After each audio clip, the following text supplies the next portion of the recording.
Banyak. Wassalamualaikum warahmatullahi wabarakatuh. Waalaikumsalam warahmatullahi wabarakatuh. Terima kasih Pak Wamen. Sebelum kita ke Bapak Ibu para anggota Komisi 10 untuk memberikan saran, tanggapan dan tentu dukungannya, kami persilahkan Pak Erick Thohir untuk memberikan tambahan penjelasan sekaligus memberikan gambaran tentang blueprint atau roadmap PSSI ke depan. Singkat saja Pak gambarannya. Kami persilahkan Pak. Assalamualaikum warahmatullahi wabarakatuh. Salam sejahtera untuk kita semua. Shalom, Om Swastiastu, Nama Budaya, Salam Kebajikan. Tentu pimpinan Komisi 10 dan seluruh anggota wakil rakyat dari Komisi 10 yang hadir hari ini, saya mengucapkan apresiasi setinggi-tingginya. Tanpa dukungan Bapak Ibu tidak mungkin sepak bola Indonesia seperti hari ini. Karena memang ini kerja-kerja sama antara pemerintah dan PSSI dan tentu seluruh daripada masyarakat sepak bola yang mengimpikan sepak bola kita harus bangkit. Memang sejalan dengan tentu blueprint yang sudah disampaikan pada saat itu ke FIFA, yaitu program Garuda Mendunia, bagaimana kita mentransformasi menuju era kejayaan sepak bola Indonesia. Memang kita memberikan target-target untuk pengembangan daripada sepak bola Indonesia. Seperti contoh, kita juga memaparkan kepada FIFA waktu itu bagaimana juga tidak hanya membangun yang putra tapi juga yang putri, di mana contoh target-targetnya untuk tim putri ini lolos FIFA U17 World Cup tahun 2030, 2031 lolos Olimpiade, 2032 lolos FIFA U20 dan juga lolos Piala Dunia Putri 235 tahun 2035. Untuk yang putranya seperti ada di data di atas, waktu itu 2031 lolos Piala Dunia, lalu 2033 lolos Piala Dunia U20, 2036 lolos Olimpiade, 2038 lolos Piala Dunia. Dan tentu rencana ini juga dibagi menjadi 3 fase, slide berikutnya. Di mana tentu tadi disampaikan oleh Pak Menpora short term, ya, diwakilkan Pak Wamen. Terima kasih Pak Wamen dukungannya. Ini sama-sama tim Olimpiade London waktu itu. Di mana 2023-2028 waktu itu fase pengembangan, lalu juga midterm. Di situ ada tentu dalam kategori fase stabilitas, lalu juga masuk ke golden era di 2034-2045. Nah, memang ini semua karena momentum. Kita tidak pernah terpikir kita mendapatkan sejarah yang luar biasa. Waktu itu diawali dengan tim SEA Games kita yang sudah 32 tahun juara SEA Games. Lalu kita PSSI mendorong, ya, di mana pertama kalinya, slide berikutnya, kita tim U17 kita, tim U20 kita, tim U23 kita, semua termasuk yang senior ini bisa masuk ke Piala Asia.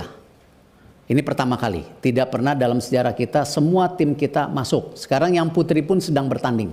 Kemarin alhamdulillah juara AFF, kita lagi coba nanti kualifikasi Piala Asia.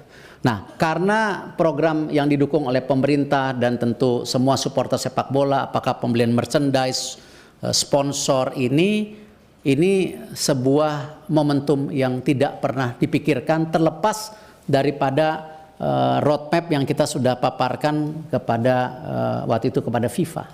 Slide berikutnya. Nah, di sini sebagai contoh di mana kemarin di U16 kita juara 3 sehingga kita bisa masuk Piala Asia, dan ini sekarang timnya sedang training camp. Akan ada beberapa pertandingan nanti di UAE lalu di Saudi. Kalau sampai kita masuk 8 besar di Piala Asia, artinya kita lolos Piala Dunia. Artinya sebuah terobosan yang mestinya targetnya di tahun 2030-an. Nah, lalu di U20 sama kemarin ternyata kita juara 1 Piala AFF U19.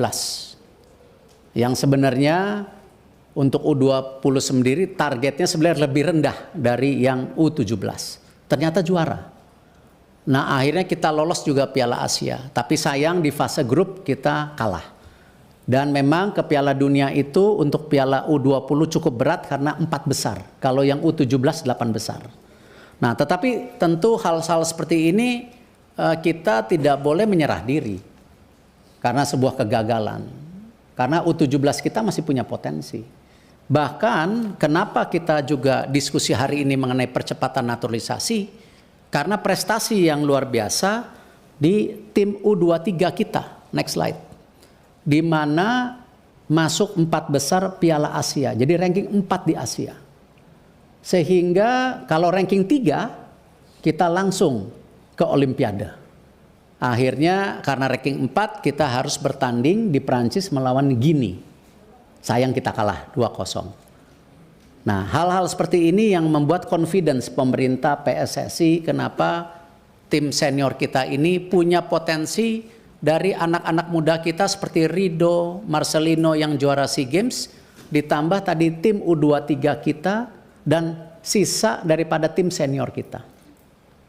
Nah, hal ini yang kalau dibilang kita sangat agresif, mohon maaf, tidak lain kita ingin supaya mimpi kita di Piala Dunia bisa tercapai. Dan ini tentu kita masih ada sisa pertandingan 4, di mana nanti lawan Australia tanggal 20 away, lalu 25 lawan Bahrain di Indonesia, lalu tanggal 5 Juni lawan China di Indonesia, 10 Juni lawan Jepang. Kalau kita ranking 2 artinya langsung lolos Piala Dunia.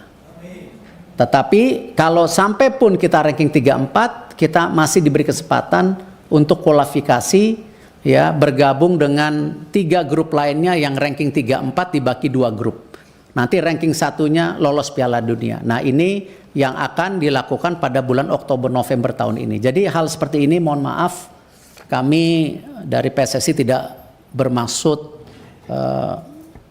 melakukan sebuah mimpi yang hiperbol, tetapi ini sesuatu yang real, nyata ada di depan mata kita, dan ini baik saya rasa untuk bangsa kita juga sejajar dengan bangsa-bangsa besar di dunia.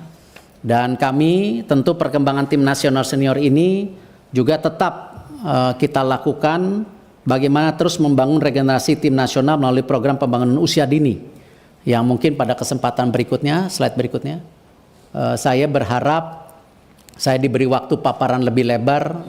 Kemarin terima kasih para pimpinan Kapoksi sudah hadir.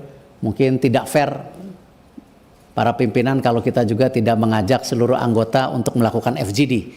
Ya, karena memang kebetulan ada mungkin 30 halaman yang tidak mungkin saya presentasikan saat ini. Dan insya Allah niat baik, nawaitu baik dari bapak-bapak ibu yang hadir, kita tidak akan salah gunakan. Ini sekedar memang bagaimana kita memastikan mimpi kita sebagai bangsa bisa setara dengan bangsa-bangsa dunia. Terima kasih. Wassalamualaikum warahmatullahi wabarakatuh. Waalaikumsalam warahmatullahi wabarakatuh. Terima kasih Pak Ketua Umum PSSI, Pak Erick Thohir. Insya Allah nanti kita agendakan Pak untuk paparan lengkapnya terkait dengan blueprint sepak bola kita